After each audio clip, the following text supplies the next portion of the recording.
नमस्कार। जय श्री होम्यो के यूट्यूब चैनल में आपका स्वागत है। मैं डॉक्टर मनोज कुमार झा। कृपया सब्सक्राइब और लाइक करना न भूलें। आज delusion wrong has suffered mind rubric को पढ़ना चाहेंगे। इस रूब्रिक के अंदर bacillinum baryta carb, carcinosin, china, hyoscyamus, lachesis, lyssin और नाजा, इतनी दवाइयाँ हैं। कैंट रिपोर्टरी के अनुसार सिर्फ हायोसियामस, लैक्सिस, लाइसिन और नाजा ये दवाइयाँ थी, परंतु बाद के एडिशन में और भी दवाइयाँ जुड़ गई। अब हम डेलूजन रॉन्ग हैज सफर्ड को समझते हैं। मैंने अपने कई वीडियोज़ में डेलूजन्स की व्याख्या करी है। सामान्यतया डिक्शनरी का अर्थ होता है वहम, भ्रम, और यह जो भ्रम है ये क्लिनिक में कोई ऐसा नहीं कहने आता है कि मुझे भ्रम हो गया है कि मैं ऐसा देखा हूँ, ऐसा किया हूँ, ऐसा मेरे साथ हुआ है। तो इस तरह का जो भ्रम है ये भ्रम कह के नहीं आता है, बल्कि भ्रम को हम समझते हैं अपने वाक्यों से। जब रोगी ये कहता है और उसके वाक्य जो कुछ भी कहता है तो उसके वाक्य के अंत में या प्रारंभ में प्रायः वो कह देता है कि मुझे ऐसा महसूस होता है, ऐसा प्रतीत होता है, ऐसा एहसास होता है, ऐसा लगता है। तो वाक्य के अंत में इन पदों को जोड़ता है। इससे पता चलता है कि उसके डेलूजन हैं ये, यानी कि डेलूजन में अगर कोई ये कहता है कि डॉक्टर साहब मैंने भोज खाई और उससे मेरी हालत बिगड़ गई, उसमें जो पकवान थे जो भी था मेरा तो हालत ख़राब हो गया उसकी वजह से। तो यहाँ पे और लोगों का हालत ख़राब हुआ या नहीं, दूसरे लोग इस बात को अनुभव करते हैं या नहीं, इससे ताल्लुक़ नहीं है, परंतु उस व्यक्ति का वो अपना अनुभव है। वो ऐसा महसूस करता है, वो उसे ऐसा प्रतीत होता है कि उसी की वजह से ऐसा हुआ। तो डेलूजन को समझ लिए। अब समझते हैं रॉन्ग को। तो रॉन्ग का जो डिक्शनरी मीनिंग है वो है नॉट करेक्ट, यानी गलत। हैज सफर्ड का अर्थ है कि उन चीज़ों से उसे गुजरना पड़ा है। वह गुजरना चाहा है नहीं, बल्कि उसे गुजरना पड़ा है, और ये दूसरों के कारण ऐसा करना पड़ा। यानी कि उसे यह लगता है कि उसको गलत से गुजरना पड़ा है। उसे ऐसा लगता है कि उसे गलत से गुजरना पड़ा है।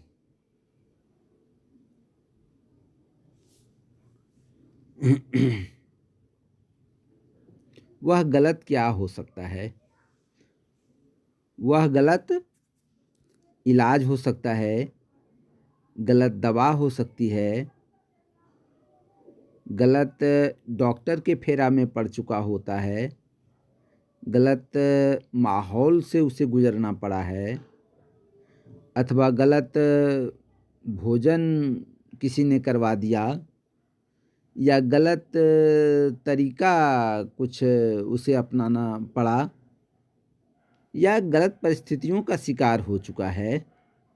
यानी कि गलत कुछ भी हो सकता है, और उस गलत होने के वजह से उसके ये एलिमेंट पैदा हुए हैं, उसकी ये बीमारियां पैदा हुई हैं। तो वह व्यक्ति जो गलत से गुजरा है, जिस वजह से उसकी ये बीमारी हुई है, तो वह प्रतिक्रिया स्वरूप भी कुछ करेगा कि नहीं? कुछ तो करेगा। प्रतिक्रिया में गुस्सा करेगा, या बदला लेने की कोशिश करेगा, या झगड़ा करेगा, या रूठ जाएगा, या उसकी स्थिति बिगड़ जाएगी, या वो रोएगा। यानी कि वह कुछ भी कर सकता है। Delusion wrong has suffered. जो व्यक्ति ये एहसास कर रहा है कि उसके साथ गलत हुआ है, उसके साथ वह गलत के फेर में पड़ गया, वह गलत भोजन के फेर में पड़ गया, वह गलत व्यक्ति के फेर में पड़ गया, या उसके साथ कुछ गलत व्यवहार हो चुका, तो उसकी प्रतिक्रिया वो करेगा। अब हम क्लिनिक में इसको देखेंगे कैसे। प्रायः क्लिनिक में डॉक्टर साहब दवा देते हैं और रोगी दवा खाता है। अगर उसे ये एहसास हो कि डॉक्टर साहब आपने जो दवा दी उसके वजह से मेरी बीमारी बढ़ गई, तो सीधे तौर पे ये डेल्यूजन रॉन्ग है, सफर्ड है। मेरी बीमारी बढ़ गई आपकी वजह से, आप सही दवा का सिलेक्शन नहीं कर सके। ना तो होम्योपैथी में तो हमने सुना है कि बड़ी आसानी से एक खुराक में जो दवा काम करती है वो अच्छे से इलाज कर देती है, परंतु आपने जो दवा दी उससे तो ये बीमारी बढ़ गया। तो ये जब कहा जाएगा तो समझ में आता है कि नहीं, इसकी फीलिंग है कि यह इसके साथ इलाज सही नहीं हो पाया। किसी वकील ने किसी क्लाइंट का जब जजमेंट करवाया और उसके वजह से उसको ये लगता है कि मैंने वकील साहब की वजह से मैंने केस हार गया, तो वह उसको दोषारोपित करता है कि नहीं, आपने सही से नहीं लड़ा, आपकी वजह से मैं केस हार गया। दो हुई। तीसरी बातें हैं कि घर के जो गार्जियन हैं, जब ऐसा वो रोगी समझता है कि इतने समय से तक मैं पढ़ाई करता रहा, सारा काम करता रहा, हमारे गार्जियन जो है सो हमको उचित जगह पर नहीं भेज सके, और हम प्रायः इन्हीं चीज़ों में फंसा रह गया, कुछ घरेलू काम काज करवाते रह गए, मेरा जीवन तो ऐसे ही बीत गया, अब मैं इस हालात में पहुंच गया हूं, तो ये जो मेरी बिगड़ी हुई हालात है ये मेरे गार्जियन की वजह से। तो उसे लगता है कि ये डेल्यूजन रॉन्ग है सफर्ड। डेल्यूजन रॉन्ग है सफर्ड को अपने क्लिनिक में हम भिन्न भिन्न रोगी के वक्तव्यों से समझते हैं, परंतु उसका आशय सिर्फ ये होता है कि वो हालात जो अभी उसकी है, बिगड़ी हुई हालात, वो किसी गैर के द्वारा थोपी गई या गैर के द्वारा किए हुए कार्यों के वजह से हुआ है, या उनके प्रतिक्रिया स्वरूप हुआ है। अब हम लेते हैं इसके एक मेडिसिन कार्सिनोसिन को। तो इसके साथ एक बड़ी दिलचस्प कहानी है। एक रोगी की कहानी मैं आपको कहूँगा कि एक रोगी बड़ी भक्त प्रकार की थी, भगवान की भक्ति करती थी, और उन्होंने क्या किया कि हनुमान जी की एक मंदिर में बहुत दिनों से वो काई लगा हुआ था फर्श में। वो जाकर उस काई को हाथ से साफ की, पानी डालकर, और उसको बहुत दिनों का जमा हुआ काई को वो साफ सफाई करी। और उसके बाद उसके हाथ में एक दो दिन के बाद उसके हाथ में फुंसियाँ उगाई, घाव हो गए, बहुत सारे दाने निकल गए, और इस प्रकार से वो घाव उनके पूरे शरीर में धीरे धीरे फैल गया। तो वो भागी भागी मेरे क्लिनिक में आई और बताई कि डॉक्टर साहब, मेरे पास में किसी को बैठने मत देना, नहीं तो उसे ये बीमारी लग जाएगी। मेरी बड़ी बीमारी खतरनाक है, मैं नहीं चाहता कि किसी को ये बीमारी लगे। और मैं बड़ी साफ सुथरा करते रहती हूँ, हमेशा इसको वॉश करते रहती हूँ, इसका अच्छे से इसको साफ सुथरा करते रहती हूँ, परंतु फिर भी ये बीमारी जो है सो ऐसा हो गया है। ये होने का मुख्य कारण, मैंने जो साफ़ सफाई करी, गंदगी की सफाई करी, मैंने खुले हाथों से कर लिया, और उसी की वजह से ऐसा हुआ। तो मैंने देखा, इतना कहते हुए वो रोने लगी कि देखो भगवान भी कैसे हैं कि हमने उनके लिए किया और वो मुझ पे ऐसा कर गए। तो यहाँ पे जो दर्द हो रहा था उनको, उसके वजह से भी वो बड़ी परेशान थी। हाथ में वो पूरा हाथ में खाना नहीं खा पा रही थी, और ये चीज़ें पैर तक में फैल गई थी, सारे शरीर में फैल रहा था। तो आपको देखना होगा कि fear of infection, anxiety, pain from, delusion wrong has suffered, cleanness mania,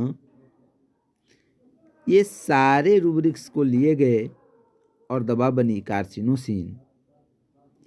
और कार्सिनोसिन के देने के बाद लगभग 2 महीने तक प्लेसिबो का प्रयोग किया गया और वो फिर ठीक हो गई। कार्सिनोसिन की फिर भिन्न भिन्न मात्राएं भी दी गई। पहले 200 से प्रारंभ किया गया, फिर 1 mg तक जाया गया, और फिर डाउनवार्ड भी आया गया। तो इस प्रकार देखा गया कि कार्सिनोसिन ने इसे ठीक किया। आप भी अपने क्लिनिक में एंजाइटी, पेन फ्रॉम और डेलूजन रॉन्ग हैज सफर्ड, इन दो को लगाएंगे तो कार्सिनोसिन आएगा। क्लीननेस माइनिया फॉर और डेलूजन रॉन्ग हैज सफर्ड, इसे भी लगाएंगे तो कार्सिनोसिन ही आएगा। और इसके साथ साथ डेलूजन रॉन्ग हैज सफर्ड और वीपिंग, टेलिंग हर सिम्टम, अगर इस रूब्रिक को भी लगाएंगे तो कार्सिनोसिन ही आएगा। डेलूजन रॉन्ग हैज सफर्ड और फियर ऑफ इन्फेक्शन लगाएंगे तो भी कार्सिनोसिन आता है। तो इस प्रकार से कार्सिनोसिन इसकी अच्छी दवा बनी। अब हम एक दूसरे रूब्रिक को समझते हैं जो चाइना का है। चाइना में जो डेलूजन रॉन्ग है, सफर्ड है, वो क्या करता है, कैसे कैसे उसका रोगी आके कहता है।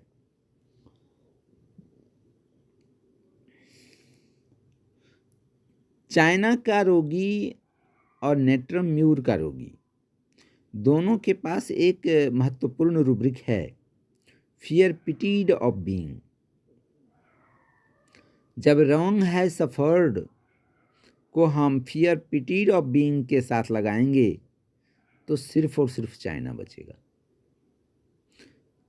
कहने का मतलब है कि जो व्यक्ति गलत तरीके से गुजर चुका है, अगर उसे ये लगता है कि आगे उसकी स्थिति दयनीय हो जाएगी, वह दया के दयनीय स्थिति में पहुंच जाएगी, पिटीड ऑफ बीइंग। उसको लोग कहेंगे आहा क्या हो गया, ओह कैसा हो गया आपको। तो इस हालात में वो अपने को नहीं देखना चाहता। एक तो वो रॉन्ग सफ़र किया है, और दूसरा एक रूब्रिक और है इसके साथ, delusion hindered. He is hindered by everyone. Delusion hindered, he hindered by everyone.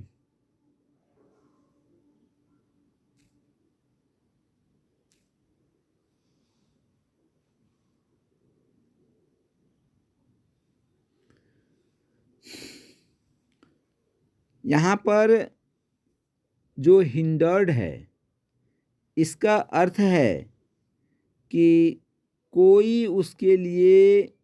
हर कोई उसके लिए बाधा बन रहा है।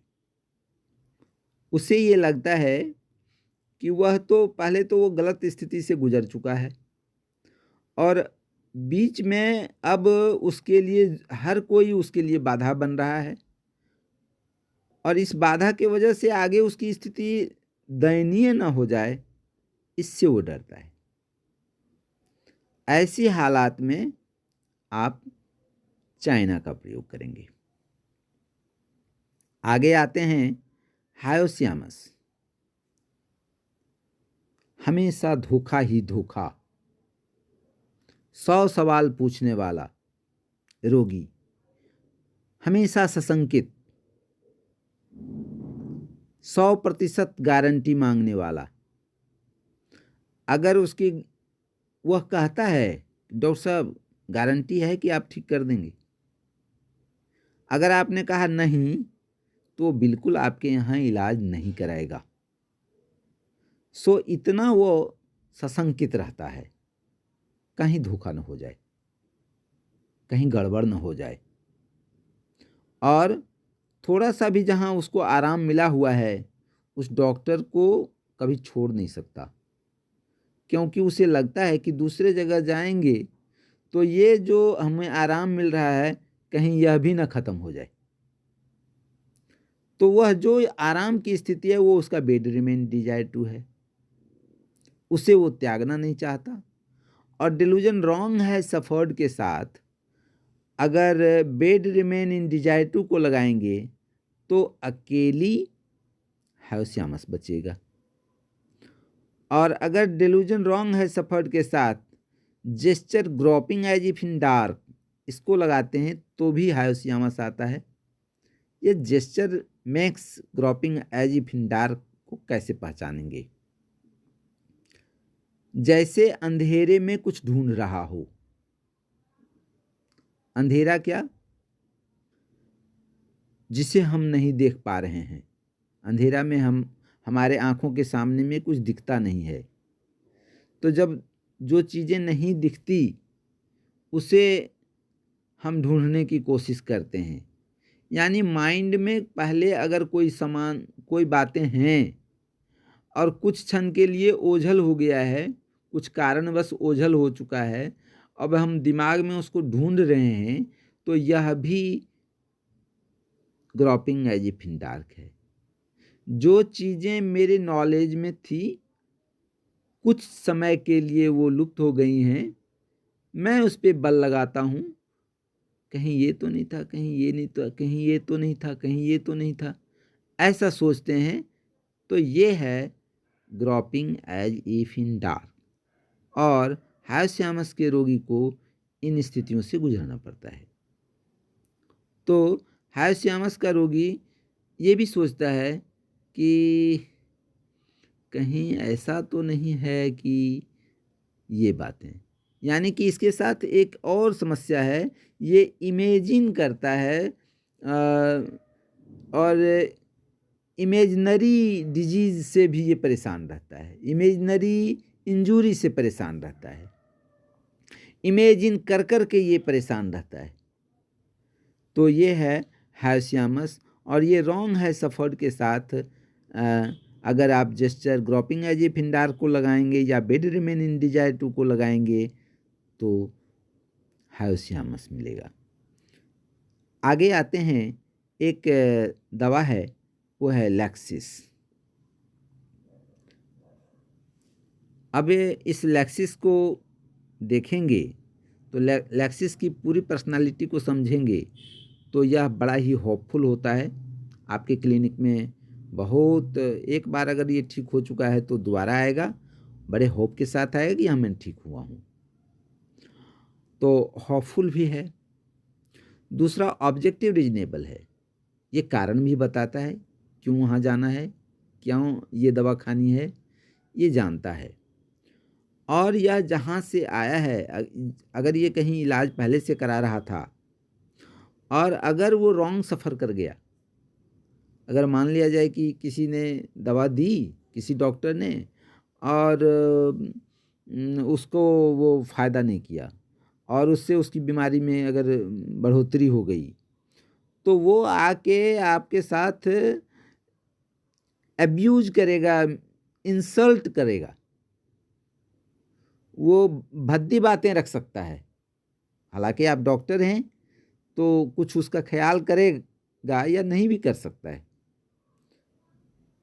दूसरी बात है, दवा खाना छोड़ देता है, refuse to take the medicine. इसमें हायोसियामस और लैक्सिस दोनों है, पर लैक्सिस दवा खाना छोड़कर और दूसरी व्यवस्था में पलायन कर जाता है। वो एक डॉक्टर को छोड़कर वो दूसरे डॉक्टर के पास आया है। अगर ऐसा कहता है कि हम वहाँ पहले दवा खा रहे थे, उन्होंने जो दवा दी हमने उसको छोड़ दिया क्योंकि उस दवा के खाने से मेरा पेट में जलन बढ़ गया था, तो हम उस दवा को खा नहीं सकते थे, किसी ने बताया कि आपके पास, तो हम आपके पास चले आए। तो ऐसी स्थिति में वो दवा खाना छोड़कर पलायन करता है। हाँ, और ये भी कहता है कि हम उनको छोड़ेंगे नहीं, बदला लेने की कोशिश करता है। तो डेलूजन रॉन्ग है सफर्ड के साथ, हैटर्ड, रिवेंजफुल एंड हैटर्ड, यानी कि वो घृणा करता है उस व्यक्ति से। नहीं आता था तो क्यों दवा दे दिया, कहता है कि पढ़े लिखे डॉक्टर हैं, पर नहीं आता है तो क्यों दे दिया। अब ये इसको एब्यूजिव भी समझिए, इंसल्ट कर रहा है डॉक्टर का और हैट कर रहा है, यानी उससे वो घृणा कर रहा है। तो इस तरह की भाषा का प्रयोग करने वाला सिर्फ और सिर्फ लैक्सिस है। आप देखेंगे एब्यूजिव, इंसल्टिंग एंड डेलूजन रॉन्ग है सफर्ड कि जब आप रेपर्टराइज करेंगे तो सिर्फ और सिर्फ आपके पास लैक्सिस नामक दवा आएगी। आगे लेते हैं लाइसिन को। यह जो लाइसिन है, जो कुत्ते के लार से दवा तैयार है, इसमें कुत्ते वाला बहुत सारा गुण है। यह एंगर अल्टरनेटिंग विथ रिपेटेंस क्विक, गुस्सा में रहता है और फिर शांत भी हो जाता है, फिर पछतावा भी करता है। डिल्यूजन रॉन्ग है सफर्ड के साथ, अगर कोई व्यक्ति गुस्सा में आया और गुस्सा कर जो प्रतिक्रिया किया, फिर अगर वो ये कहता है कि हमने गलती की, हमको बहुत अफसोस आया आप गुस्सा करने पे, तो ये लाइसिन है। वो खुद को बड़ा ही इंसल्टिंग फील करता है, insulted, delusion insulted he is. उसे ये लगता है कि रॉन्ग है सफर्ड के साथ उसका इंसल्ट किया गया है ना। वह जिन परिस्थितियों से गुजरा है वहाँ उसका इंसल्ट हुआ है, उसकी बेइज्जती हुई है, तो लाइसिन है वो। अथवा जब उसे ये लगता है कि praying others to pray for him, वह कहता है कि मेरे लिए भगवान से प्रार्थना कीजिए, मेरे लिए भगवान से प्रार्थना कीजिए। जिन हालात से मैं गुजरा हूँ, ये हालात मेरी अच्छी नहीं थी। अगर आप लोग दुआ देंगे, दुआ मांगेंगे तो मेरा